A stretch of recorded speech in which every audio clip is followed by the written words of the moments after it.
ಕರ್ನಾಟಕ ವಿಧಾನಸಭೆಯಲ್ಲಿ ಇವತ್ತು ಧರ್ಮಸ್ಥಳ ವಿಚಾರ ಸಾಕಷ್ಟು ದೊಡ್ಡ ರಣಾಂಗಣದ ಸನ್ನಿವೇಶವನ್ನು ಸೃಷ್ಟಿ ಮಾಡಿತು. ಪ್ರಮುಖವಾಗಿ ಈ ವಿಚಾರಕ್ಕೆ ಸಂಬಂಧಪಟ್ಟಂತೆ ಬಿಜೆಪಿಯ ನಾಯಕರು ನಿಲುವಳಿ ಸೂಚನೆಯನ್ನು ಕೊಟ್ಟಿದ್ದರು. ಈ ವಿಚಾರಕ್ಕೆ ಸಂಬಂಧಪಟ್ಟಂತೆ ಇವತ್ತು ಗೃಹ ಸಚಿವ ಡಾಕ್ಟರ್ ಜಿ ಪರಮೇಶ್ವರ್ ಅವರು ಉತ್ತರ ಕೊಡ್ತಾ ಇದ್ರು. ಆದರೆ ಉತ್ತರಕ್ಕೆ ಬಿಜೆಪಿ ನಾಯಕರು ತೀವ್ರವಾದಂಥ ಆಕ್ಷೇಪಣೆಯನ್ನು ಮಾಡಿದ್ದಾರೆ. ಬಿಜೆಪಿ ನಾಯಕರು ಹೇಳ್ತಾ ಇರುವಂಥದ್ದು ಈ ಒಂದು ಪ್ರಕರಣದಲ್ಲಿ ಸಾಕಷ್ಟು ದೊಡ್ಡ ಷಡ್ಯಂತ್ರ ನಡೀತಾ ಇದೆ ಅಂತ ಖುದ್ದು DCM DK ಶಿವಕುಮಾರ್ ಹೇಳಿದ್ದಾರೆ. ಹಾಗಾದರೆ ಯಾರು ಷಡ್ಯಂತ್ರ ಮಾಡಿದ್ದಾರೆ, ಅವ್ರ ವಿರುದ್ಧ ಏನು ಕ್ರಮ ಕೈಗೊಂಡಿದ್ದೀರಿ ಅನ್ನುವಂಥ ಒಂದು ಪ್ರಶ್ನೆಯನ್ನು ಕೇಳಿದ್ರು. ಅಟ್ ದ ಸೇಮ್ ಟೈಮ್ ಈಗಾಗಲೇ ಆ ಬುರುಡೆ ತೆಗೆದುಕೊಂಡು ಬಂದಂಥ ವ್ಯಕ್ತಿಯನ್ನು ಬುರುಡೆಯನ್ನು ಓಪನ್ ಮಾಡೋದಕ್ಕೆ ಅಥವಾ ಬುರುಡೆಯನ್ನು ಹೊರ ತೆಗೆಯೋದಕ್ಕೆ ಕಾನೂನುಗಳಿದೆ.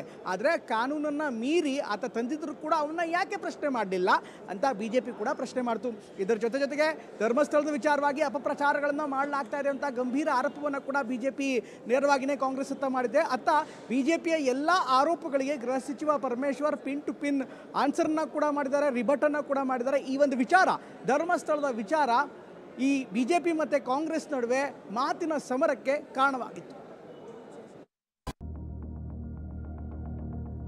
ಈ ವ್ಯಕ್ತಿ ಇಂತಹ ಒಂದು ಬಹಳ ಪ್ರಾಮುಖ್ಯವಾದ ವಿಚಾರವನ್ನು ಪ್ರಸ್ತಾಪ ಮಾಡಿದ್ದಾನೆ.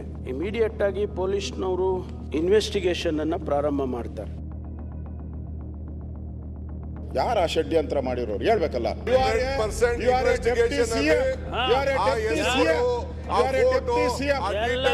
ಎಲ್ಲ ಬರ್ತದೆ. ದೊಡ್ಡ ಹುನ್ನಾರ ನಡೆದಿರೋದು ಇಲ್ಲಿ ಸತ್ಯ ಹೊರಗೆ ಬರಬೇಕು ಅನ್ನೋ ಚರ್ಚೆ ಅಲ್ವೇ ಇಲ್ಲ. ಸರ್ಕಾರ ನೀವು ಸದನದಲ್ಲಿ ಇಲ್ಲಿ ಹೇಳಿದ್ರಿ ಅಂತ ಹೇಳಿ ಹೋಗಿ ಅವ್ರ ಮೇಲೆ ಕ್ರಮ ತಗೊಂಡಕ್ಕಾಗತ್ತಾ?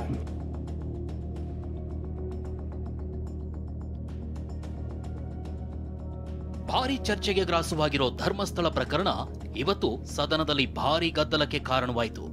SIT ತನಿಖೆ ಬಗ್ಗೆ ವಿಧಾನಸಭೆಯಲ್ಲಿ ಗೃಹ ಸಚಿವ ಪರಮೇಶ್ವರ್ ತನಿಖೆಯ ಸಂಪೂರ್ಣ ಉತ್ತರ ಕೊಟ್ಟರು. ಈ ವ್ಯಕ್ತಿ ಇಂತಹ ಒಂದು ಬಹಳ ಪ್ರಾಮುಖ್ಯವಾದ ವಿಚಾರವನ್ನು ಪ್ರಸ್ತಾಪ ಮಾಡಿದ್ದಾನೆ, ಕಂಪ್ಲೇಂಟ್ ಕೊಟ್ಟಿದ್ದಾನೆ, FIR ಮಾಡಿದ್ದೇವೆ. ಹಾಗೆ ಅಂತೇಳಿ ಇದು ಭಾಳ ಮುಖ್ಯ ಅಂತೇಳಿ ಅವನನ್ನು ಮ್ಯಾಜಿಸ್ಟ್ರೇಟ್ ಮುಂದೆ ಪ್ರೊಡ್ಯೂಸ್ ಮಾಡ್ತಾರೆ. ಅವನಿಂದ ಹೇಳಿಕೆಯನ್ನು ತಗೊಳ್ತಾರೆ. ಆ ಸ್ಟೇಟ್ಮೆಂಟನ್ನು ರೆಕಾರ್ಡ್ ಮಾಡ್ತಾರೆ. ರೆಕಾರ್ಡ್ ಮಾಡಿದ ಮೇಲೆ ಮ್ಯಾಜಿಸ್ಟ್ರೇಟು ಇನ್ವೆಸ್ಟಿಗೇಷನ್ನಿಗೆ ಆದೇಶ ಮಾಡ್ತಾರೆ. ಇಮಿಡಿಯೇಟ್ ಆಗಿ ಪೊಲೀಸ್ನವರು ಇನ್ವೆಸ್ಟಿಗೇಷನ್ ಅನ್ನು ಪ್ರಾರಂಭ ಮಾಡ್ತಾರೆ.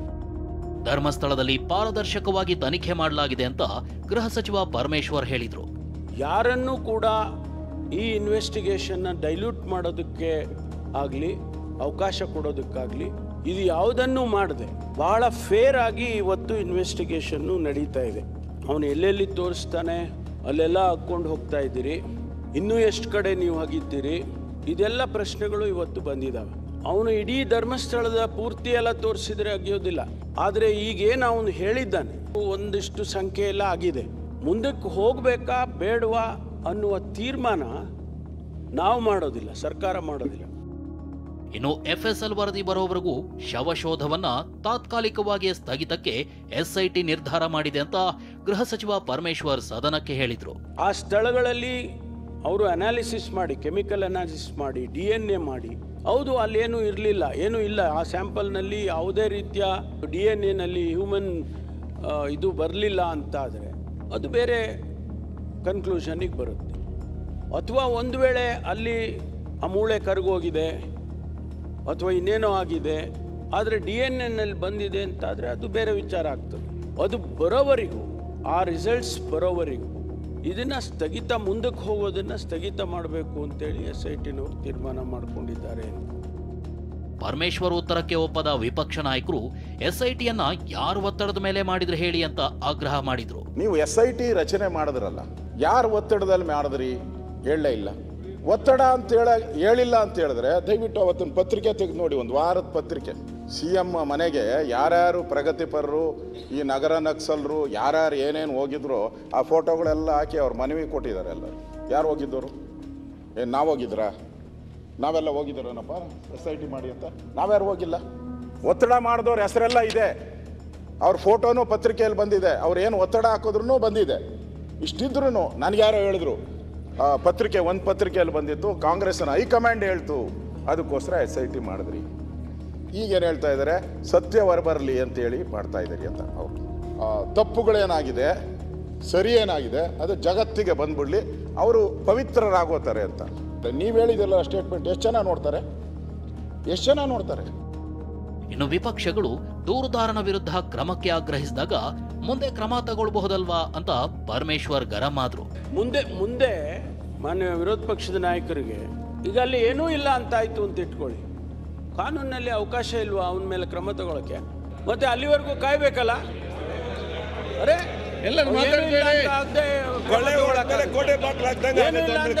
ಕ್ರಮ ತಗೊಳಕ್ಕಾಗುತ್ತಾ? ನೀವು ಸದನದಲ್ಲಿ ಇಲ್ಲಿ ಹೇಳಿದ್ರಿ ಅಂತ ಹೇಳಿ ಹೋಗಿ ಅವ್ರ ಮೇಲೆ ಕ್ರಮ ತಗೊಂಡಕ್ಕಾಗತ್ತಾ? ಏನ್ ಮಾತಾಡ್ತೀರ? ಇನ್ನು ಡಿಸಿಎಂ ಡಿಕೆ ಶಿವಕುಮಾರ್ ಧರ್ಮಸ್ಥಳದ ಕೇಸ್ ಹಿಂದೆ ಷಡ್ಯಂತ್ರ ಇದೆ ಅಂತ ಹೇಳಿದ್ರು. ಇದನ್ನೇ ಇವತ್ತು ಪ್ರಶ್ನಿಸಿದ ಆರ್ ಅಶೋಕ್ ಆ ಷಡ್ಯಂತ್ರ ಏನ್ ಹೇಳಿ ಅಂತ ಆಗ್ರಹಿಸಿದ್ರು.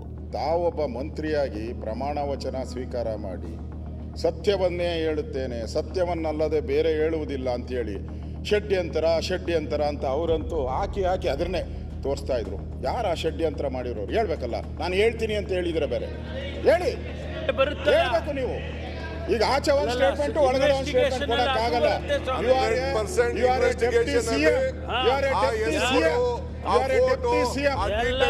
ಎಲ್ಲ ಬರ್ತದೆ. ಶಾಸಕ ಸುನಿಲ್ ಕುಮಾರ್ ಮಾತನಾಡಿ ಧರ್ಮಸ್ಥಳ ವಿರುದ್ಧ ಸಾಮಾಜಿಕ ಜಾಲತಾಣದಲ್ಲಿ ಮಾತನಾಡ್ತಿದ್ದಾರೆ, ಅವ್ರ ವಿರುದ್ಧ ಏನ್ ಕ್ರಮ ಕೈಗೊಳ್ತೀರಿ ಅಂತ ಪ್ರಶ್ನಿಸಿದ್ರು. ಅಷ್ಟೇ ಅಲ್ಲ, ಇಲ್ಲಿ ಸತ್ಯ ಹೊರಬರೋದು ಮುಖ್ಯ ಅಲ್ಲ, ಕೆಸರೆರ್ಚೋ ಹುನ್ನಾರ ಮಾಡಿದ್ದಾರೆ ಅಂತ ಹೇಳಿದ್ರು. ಈ ವೇಳೆ ಆಡಳಿತ ಮತ್ತು ವಿಪಕ್ಷ ಸದಸ್ಯರ ಮಧ್ಯೆ ವಾಗ್ವಾದ ನಡೆಯಿತು. ಈ ತನಿಖೆಯ ನೆಪದಲ್ಲಿ ಯೂಟ್ಯೂಬ್ಗಳನ್ನು ಬಳಸಿಕೊಂಡು ಸಾವಿರಾರು ಅಪಪ್ರಚಾರಗಳನ್ನು ಮಾಡ್ತಾ ಇದಾರಲ್ಲ, ಅವ್ರ ಮೇಲೆ ಏನ್ ಕ್ರಮ ತೆಗೆದುಕೊಳ್ತಾ ಇದ್ದೀರಿ ಅಂತ. ಇವತ್ತು ಇದರ ಹಿಂದೆ ಬಹಳ ದೊಡ್ಡ ಪ್ರಮಾಣದಲ್ಲಿ ಒಂದು ಷಡ್ಯಂತ್ರ ನಡೆದಿದೆ ಅನ್ನೋದನ್ನ ಸ್ವತಃ ಉಪಮುಖ್ಯಮಂತ್ರಿಗಳೇ ಹೇಳಿದ್ದಾರೆ. ನಾವ್ ಹೇಳೋದೇನು ಅಂತಂದ್ರೆ, ಒಬ್ಬ ಮುಸುಕುದಾರಿ ಅಲ್ಲ ಇದರ ಹಿಂದೆ 16 ಜನ ಮುಸುಕು ಹಾಕೊಂಡು ಕೆಲಸ ಮಾಡ್ತಿದ್ದಾರೆ. ಈ ಷಡ್ಯಂತ್ರದ ವಿರುದ್ಧ ಏನ್ ಮಾಡಿದಿರಿ ನೀವು? ಯಾವ ಅಪಪ್ರಚಾರ ಮಾಡೋದ್ರ ಮೇಲೆ ತನಿಖೆ ತೆಗೆದುಕೊಂಡ್ರಿ? ಇಲ್ಲಿ ಸತ್ಯ ಗೊತ್ತಾಗಬೇಕು, ನ್ಯಾಯ ಗೊತ್ತಾಗಬೇಕಿಂತ ಹೆಚ್ಚಾಗಿ ಧರ್ಮಸ್ಥಳದ ಹೆಸರಿಗೆ ಕೆಸರೆರಚಬೇಕು ಅನ್ನುವಂಥದ್ದೇ ದೊಡ್ಡ ಹುನ್ನಾರ ನಡೆದಿರೋದು. ಇಲ್ಲಿ ಸತ್ಯ ಹೊರಗೆ ಬರಬೇಕು ಅನ್ನೋ ಚರ್ಚೆ ಅಲ್ವೇ ಇಲ್ಲ. ಇಲ್ಲಿ ನ್ಯಾಯ ಸರ್ಕಾರದ ಉದ್ದೇಶನೂ ಕೂಡ ಅದೇ.